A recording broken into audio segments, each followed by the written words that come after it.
All right, welcome back everyone to the transport stream. Just a reminder again, we've got that survey. If you would like to go ahead and fill that one out to enter into the draw to win a prize at the end there.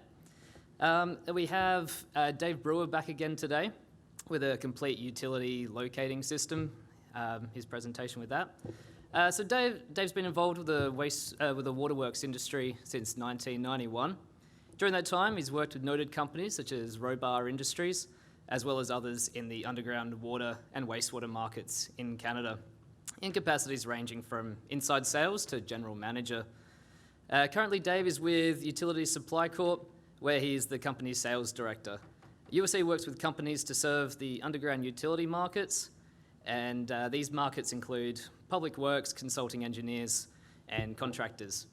And as always, feel free to type questions into the box there, and Dave will address those at the end. Hey, welcome back, Dave. Thank you so much. As mentioned, I'm with a company called USC West. We're based out of Langley. We're a rep company. My name is Dave Brewer. And today, for the third time, I'll be presenting at the EOCP virtual conference on a complete utility locating system. So in this presentation, we're gonna, in the time that we have allotted, we're gonna try to cover the operational and the process involved to achieve what we call the complete utility locating system. So as I represent right across Western Canada, we see this a lot more out of BC than we do inside British Columbia. Now, it may be that I may not have found everybody yet, but one of the questions again, why do I install tracer wire? So it's the most accurate way to detect buried pipes and cables. Prevents underground utilities damage, and it quite honestly could save a life if you tag a line that you don't know is buried. There was some years ago, there was a contractor that hit an oil line. I can't remember the name of the contractor, but that was, I mean, he didn't understand that the line was down there, and that was very dangerous. Locates non-metallic and metallic materials, and designed for open cut, directional drilling, and pipe bursting. And tracer wire, at the end of the day, is an inexpensive insurance policy to ensure accurate locates for the life of the utility. So it's an insurance policy that means not just today when it's first installed, but 10 years from now, you'll be able to trace that same utility that's buried. So how did the tracer wire specification come to be? So when designing a water system, water or sewer system, how seriously is the design or specification of a tracer wire taken? Unfortunately, not nearly as much as the rest of the system. Most utility, city and utility specifications call out a fire hydrant specifications down to the thread counts on the nozzle, water pressure, color. The tracer wire has been taken far too lightly with a very broad, simple specification. And as a result, a lot of the times it's not nearly as effective as it needs to be. So the evolution of the specification process with the increased impact of damages due to insufficient locating practices and the resulting added cost to a utility when this occurs, specifications have now been written to cover the following.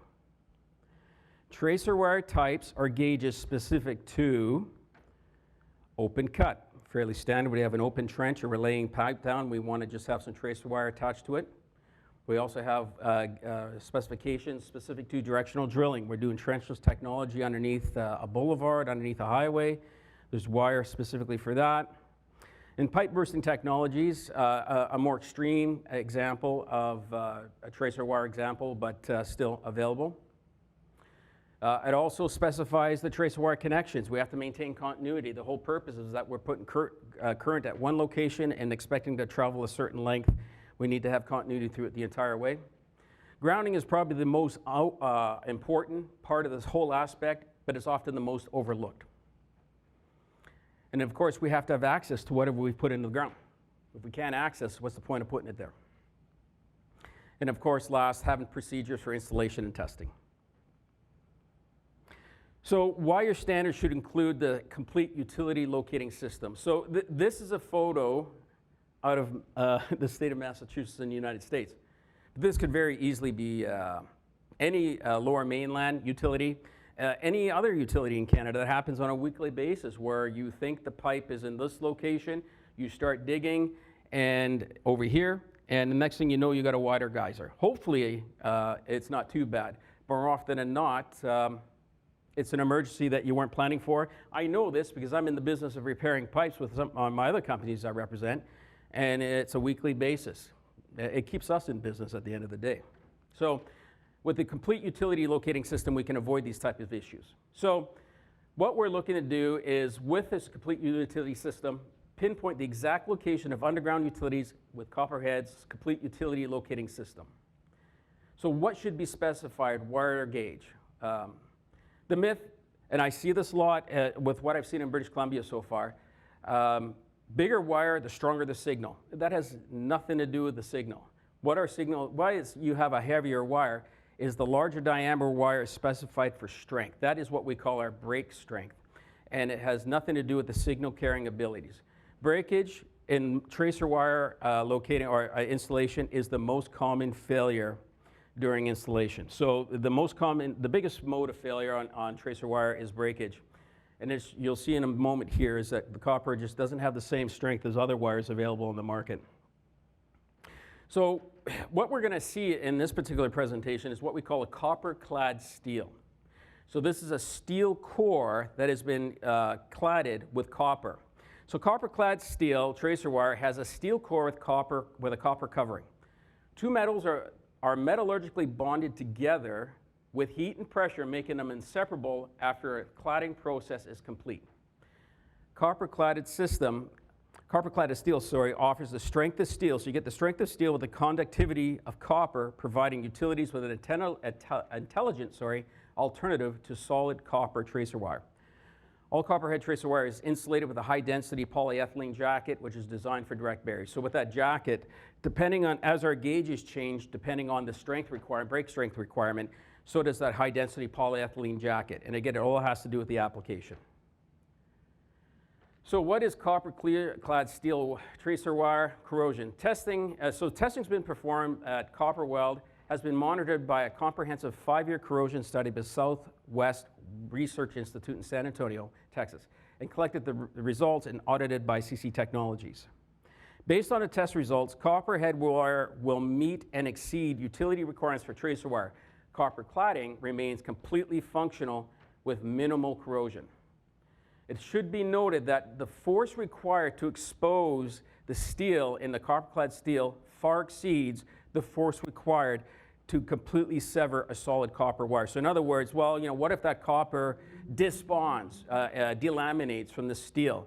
What they're saying is that in order to achieve that, you would have far exceeded the amount of force required to break a similar solid copper wire.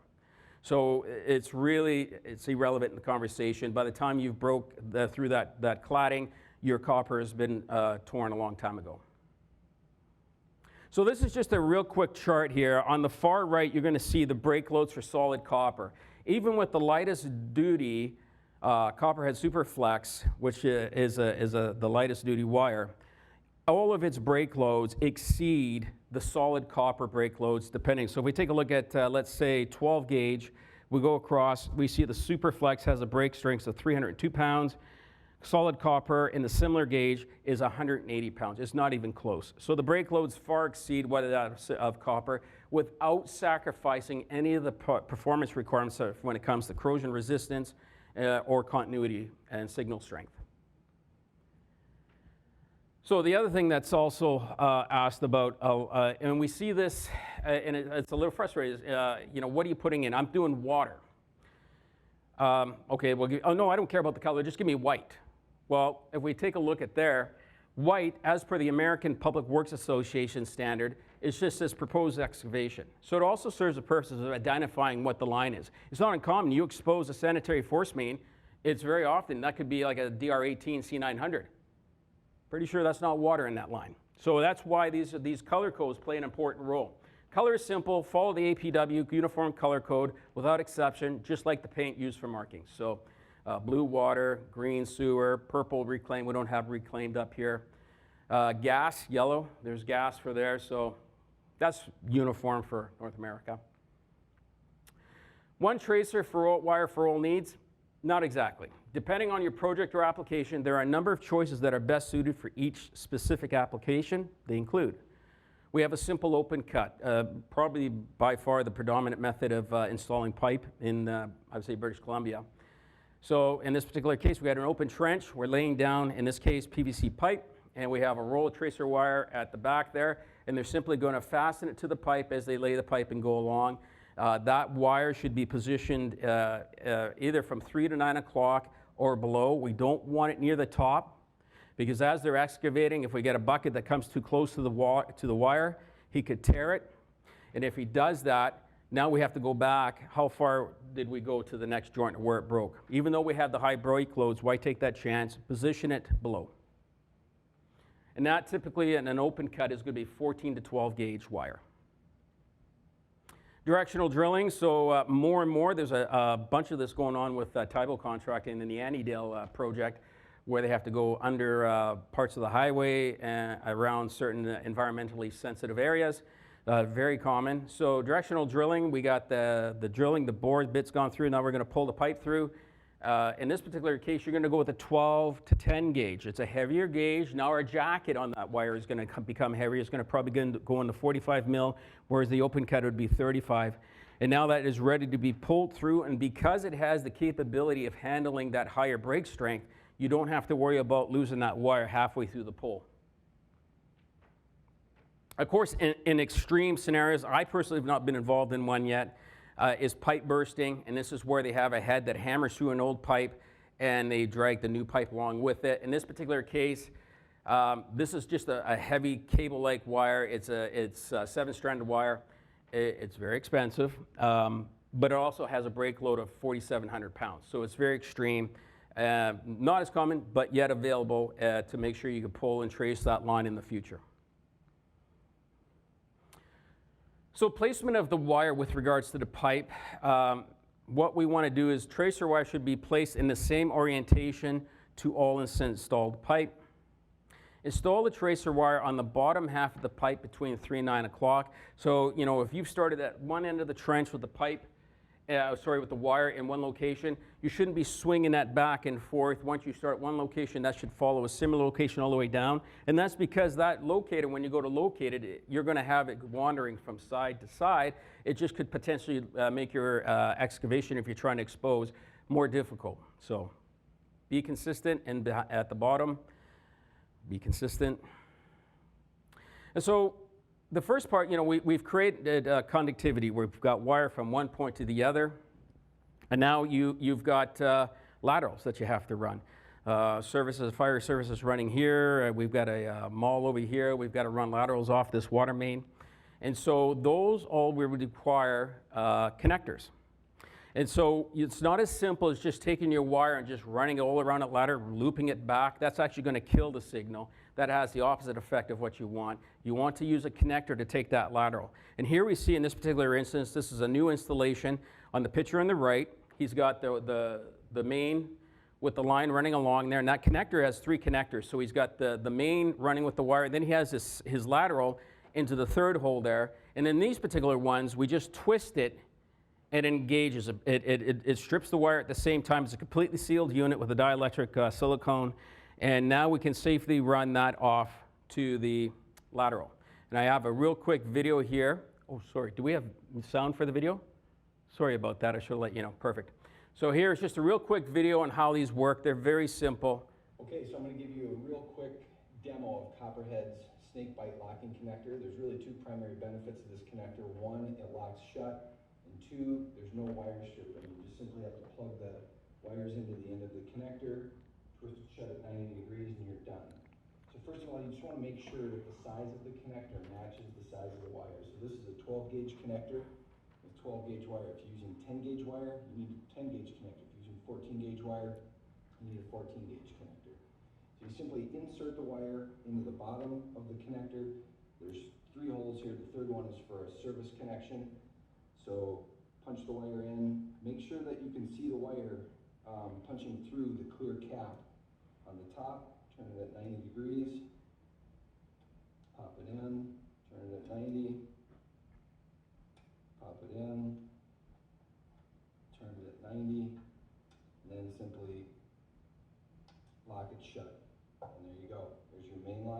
your service lateral, okay?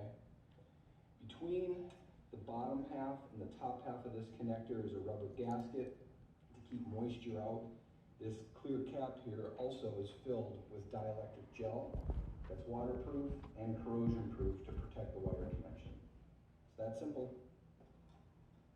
So as mentioned in the video, I've had some issues with this where somebody says, just send me some out for 14 gauge, and ends up being he's got 12 gauge. You have to have the gauge, the proper gauge matching the connector. And as well, as I found out, single use. Once you twist it, there's no twisting it back, I'll use another one. No, once you've twisted it, it's locked in place, you cannot untwist it. But it's now perfectly suitable for backfill and bury and completely resistant with the dielectric gel for corrosion. So prior to, I'm going to go back to this slide really quickly. This particular type of connector I would not use if I was doing a directional drill or a directional bore. And that is, as I'm pulling that line through on the head, there's going to be the friction from the surrounding soils that's going to create a tension on that line. So as I come out to the end, and I see at some point on that directional bore, I've got to expose a part of the line to connect a lateral. If I cut that line, there could be enough tension on it that it recoils back into the soils. Now I'm digging on either side to go back to see how far I've got to go. I would not recommend that. If I'm doing open cut or new installations and a new layout, this is the type of connector I would use. If I had a directional bore or pipe bursting, I would go what I call the main line to service connector. And what you see here is you've got a wire that I'm going to refer to the left picture right now. It's got a yellow wire that's been stripped at a location, so you do have to remove the jacket. And there's a little notch that slides into, and then we engage proper connection by just twisting that screw down until it contacts the wire. And then we take our, so we're not severing that wire at all. So there's no threat of that wire retracting into the soils if it's been directionally drilled. And then I take my new service, my lateral wire, and I just strip off the end. Again, we have to remove the jacket, insert it into the hole, tighten my nut down, my screw down, and we have full continuity through both the main line and into the lateral. As if you also take a look there into the yellow cap, it is filled with that dielectric silicone gel, and that maintains a membrane around it so it doesn't corrode. So now we've talked about conducting, we've talked about connecting. What I think is the most important part, again, the overlooked, is ground. If we don't have a ground, it's going to try to find its own ground. And in the soil, buried soil, that could be anywhere. So what we want to do is we want to be able to control the flow of this electricity, and by that we put a ground in. So this is a real simple schematic layout. In this particular case, you're going to see we have a ground going to every dead end. So when you come to a dead end, we're not going to loop the wire back around the pipe and just keep going. That actually has the ability to kill that signal. What we want is we have to have a ground there. We have to terminate it. We put a grounding rod, which is a 1.5 pound magnesium rod, into the ground, and then we come up to the surface, and I'll cover that in a moment. But every end, dead end, must be grounded. And that's because we're going to have the ability, depending on what we put up the surface, to turn that ground on or off, and that's going to help us pull the current in a direction that's going to help us locate it very accurately, the service. So now we're talking about access. So we've grounded it, we've got the wires with connectors in place. Now we're going to bring it to the service for the operator to properly locate. So all tracer wire and ground ends are brought to the surface via access points for the operator. So all we're going to do is connect the tracer wire and ground rod to the access points. So we have a ground rod, we have a tracer wire, one goes to one side, one goes to the other. And in this particular lid, this is an older style lid, you would have to manually remove with a tool and turn that ground on or off. And again, I'll show you why that's a benefit when you're locating. We've now gone to different ones. I'll come with those in a minute. Another one is the what we call, in this particular case, you might see something like this around a house or a building, a structure. And it's what we call the snake skin. And it basically comes up out of the ground, just like you see there, like a piece of wire with an aluminum tip on it. And it's going to usually connect to something like your gas meter that's already probably got a ground around it so we can complete the circuit. It doesn't come with a separate ground connection. It's obviously color-coded. It could be blue, green, whatever you have to have for color. It's a thick enough entity that if you're in a grassy area and somebody comes along with a weed whacker and they're just giving her, it protects against the weed rips, and it's got a highly conductive aluminum cap pre-filled with non-hardening dielectric gel to protect. And so lastly, if we have a fire hydrant, again, that's a dead end coming at the end there, we can come off the fire hydrant with the cobra access point, and basically you have a terminal. You take the 2 screws out, you connect your ground and your tracer wire, close it back up. Now the operator can come along and connect his transmitter to and properly locate the lateral for that hydrant. So access points. So with access points, there's a number of different access points you can have. You can have them in a park or in a boulevard, what have you, off the main road. You could have it in your driveway. You could also have it in a major roadway. So I guess what we're saying at the end of the day is that depending on where your service ends, we should be able to, there should be an access point that will accommodate that particular area to allow you to bring those tracer wire and the ground wire up to the surface for a proper locate. So as mentioned before, the lids have changed, and so it's much simpler for the operator to operate and not as cumbersome, especially in the colder climates. Previously, a lid needed to be removed, turn on and off the ground for locating. So the old one, as you see on the side, there's a tool that you needed to unscrew it. Once you unscrewed it, you will simply loosen the left side, and you could rotate the clip that would conduct over to the other side. The other has hindrance with that, the old styles, it's made of cast iron.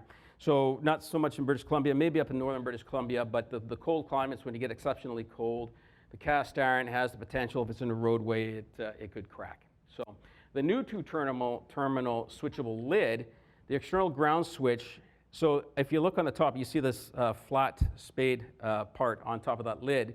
No need to remove the lid to switch on or off. This is basically a switch you turn on or off the ground, and again, I'll show you why this is important. The lid has also been changed from a cast iron to a high resin.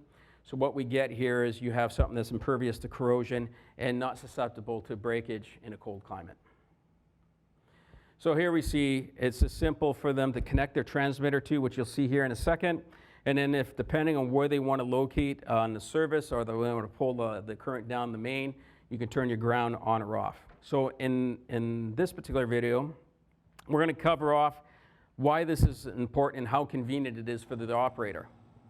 So what we're going to do here today is we're going to demonstrate how Copperhead's 2-terminal switchable snake pit lid allows a locate operator to isolate different sections of tracer wire to more effectively and more accurately locate underground utilities.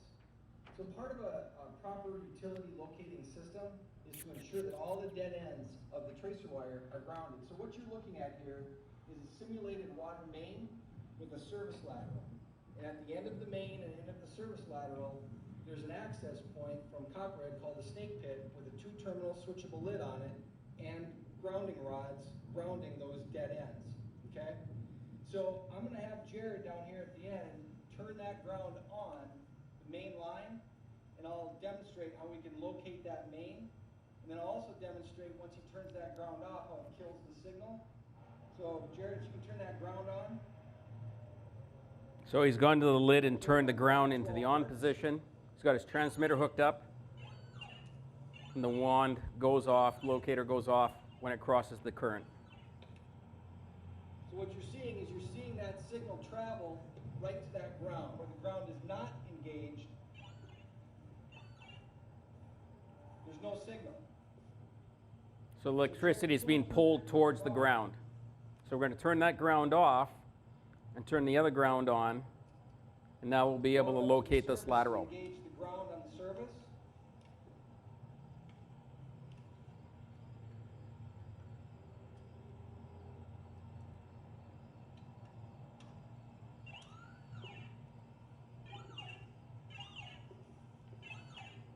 Then the locate signal will travel from the main all the way up to the service. That's the value of making sure that your dead ends are grounded and having a switchable lid, being able to engage and disengage the ground and all of the dead ends, making for a more efficient and more accurate locate. So you really have the opportunity to really, and I have another video coming up that shows you how convenient that is, and the ability to really exactly point where your buried service is. You know, when you first take over the line as a utility, you have a pretty good idea. 10, 15 years from now, when maybe a chunk of your crew is retired and you have to go in there and dig up a utility, you will appreciate the ability of having to be able to find these when you need it. So we've covered off the access, we've conduct, connect, ground. Now we're going to talk about the locating.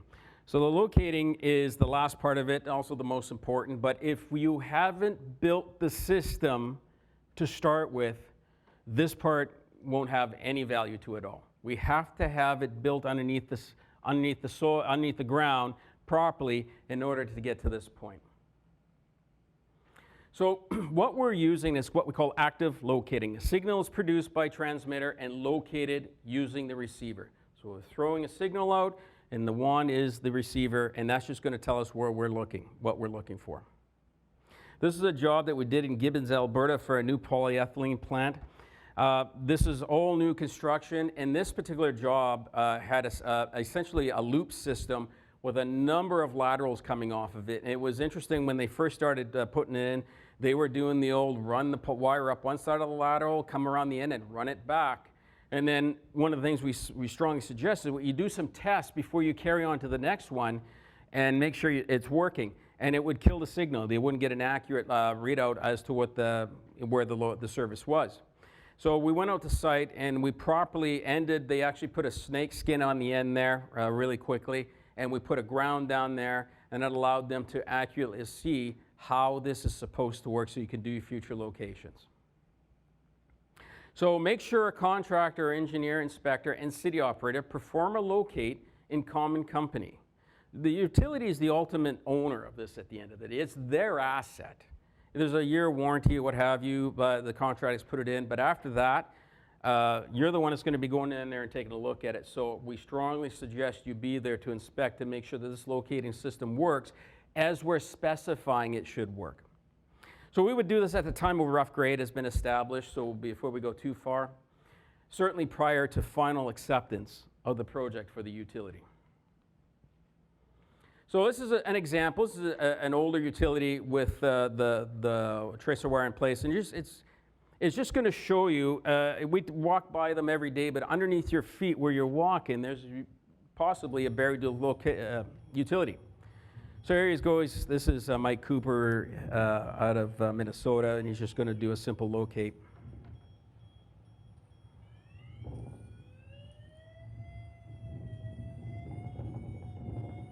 And there's different levels of gain on that particular one that you can get. The higher the gain, the narrower the path. So the lower the gain, the wider path it gets. So we know right now it stops there. So now he's going to come back and move off the same path he went before, and we're not getting any signal. So we know exactly where it's coming from the house, this water service.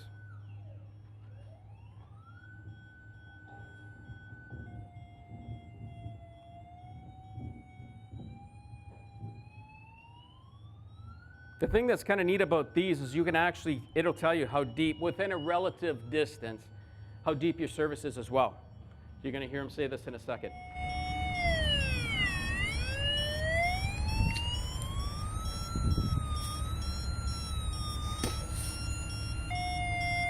What I'm doing is turning my gain down to get more accurate.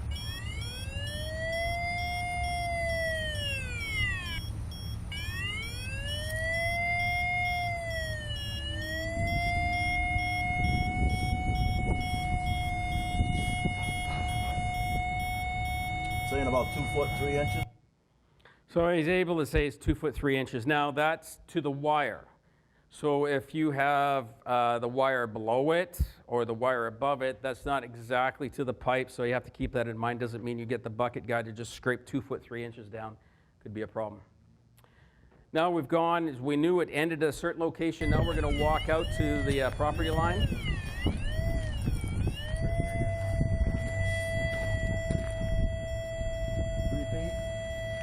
So now he's telling the utility guy how deep it is.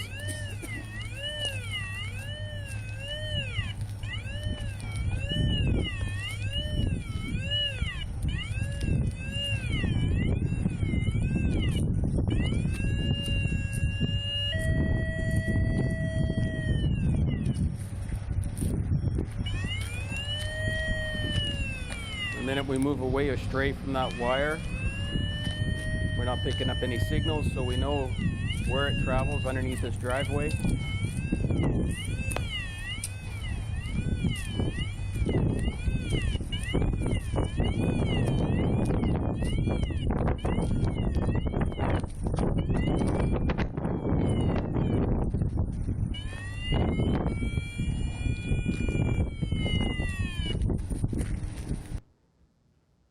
So we've now got it to the easement of the property line here, and so we have an excellent idea of where that ladder, that service is running within the property. So if there are no identifying markers, doesn't matter. You know exactly where that service line is. So those last videos, now we're going to run it right to the water main. Over the asphalt, doesn't matter.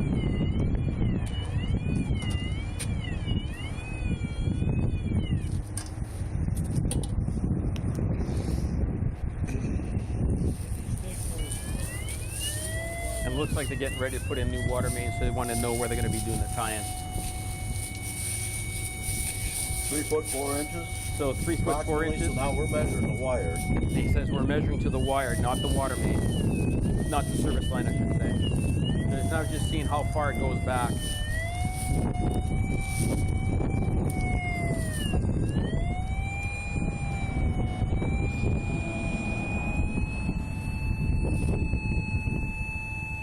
Foot 7 inches. So it's decreased as we're going down. There's a bit of less cover there. So a real quick, and obviously there's a bit more involved than just that, but you get a really good idea of, once the proper building blocks are in place, it's not difficult to locate something that you can't see. You don't even know it's there. You get the right piece of equipment out there, it's easily located. So what should be specified? The best tracer wire system is no different than the building electrical wiring we're sitting in right now. The one you're sitting at home right now. If you don't have the proper pieces in place, it's not going to work. Proper grounding and terminating of wire will ensure the quality of the signal. Use termination access boxes to bring the tracer wire above ground. It absolutely serves no purpose if we're not going to have it to a point where we can access it. Ensure proper signal strength by grounding all dead ends. I can't emphasize that enough. Ground their dead ends by using a 1.5 pound magnesium grounding anode. Simple as the battery, the positive, negative, creates the circuit.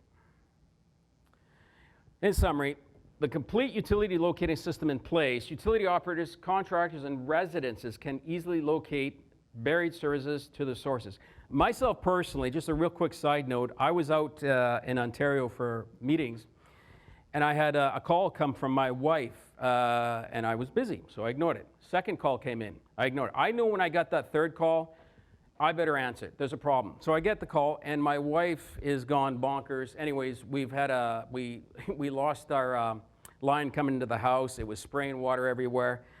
I told her, hang up, call an emergency municipal number. So they had to come out and shut off my water in order for the valve to be changed. There's no marker on my property where it is. They just dug here, dug there, dug there. Oh, there it is. They finally found it. Thank God. Meanwhile, my house is filling up with water. So I personally know the value of being able to find a service quickly. The initial investment is easily paid for on a locating system over the life of the utility. Don't look at that first year. How long is this asset going to be there with your utility? This is easily paid for by itself, and you will avoid the accidental locate. This is just an illustration, but all too common. We got to punch a gas line through here. Hopefully it's not a pressure system. Boom, it goes right through. What's that going to cost to repair? So that's all going to get back charged to the contractor. Fair enough. What about the disruption to your customer? You've disrupted your customer. What if this is a business that has a dedicated line that the utility is guaranteed must be in service? Yesterday's presentation we spoke about guaranteeing water and sewer. So those have a cost. That has to be kept in mind when you're calculating, how much does this cost? What you should be asking is that, can we afford not to? And this is a real life situation where we've punched through it. These things go through it like butter. They're not even going to know it's there. Another accidental locate, you got to dig up and fix. I found the service line. It's right there. So here we are, we've ripped up a copper service line. Again, another instance of an accidental locate. You know, we don't think much about these. And I'm in the repair business. I get the calls. I need a repair clamp, the half-inch repair clamp. I need 2 couplings, happened not too long ago underneath the Golden Ears Bridge. These things happen, it's life. You can, as a utility, put a bit of an investment up front, and it'll pay you off 5-fold in the long term of the utility. So instead, as a utility, the complete utility locating system in place, you'll have the confidence that your buried utilities can easily be located for any future construction and maintenance requirements. And as you saw in the videos, it's really that simple. Thank you for my time. My name's Dave Brewer. I'm with USC West, and we now are available for any questions, should there be any. Okay, so we have a question. Understanding that there is a lot of value in having a copper trace line installed, how much does this increase the cost of a typical water line, sewer line, main installation? Wow, that's a big question. You know, I would say relative to the overall cost of the project, we're talking about excavating, open cut, aggregate for your backfill, if you have to pave again, let alone the piping materials, the valves. I would say it's a very small percentage relative to the cost of that project. Now, you take that same project and you say, oh, I'm only throwing in 2 sticks of pipe. Well, then that changes, that percentage changes. I still don't think it's an insurmountable amount, but it's actually very reasonable when you compare it to the overall scale of the project. I'd be more than happy to get some budgetary numbers to you. If you want, you can reach me at my contact information there as well. Thank you, Dave, so much. That was an excellent presentation and demos, and I've been out there with witching wands before and metal detectors, and so I can appreciate. Those kind of work. They do, but definitely not as efficient or as accurate. Yes, yes, And, you can be much more efficient with the current technologies out there. Yeah, excellent. Thank you very much for all 3 of your presentations. I got my For blue your- bag here. Finally, we're giving him a little blue you. lunch kit for his steelhead trip, fishing trip. Thank you very much. I don't need anybody out in the river. Shush. Thank you.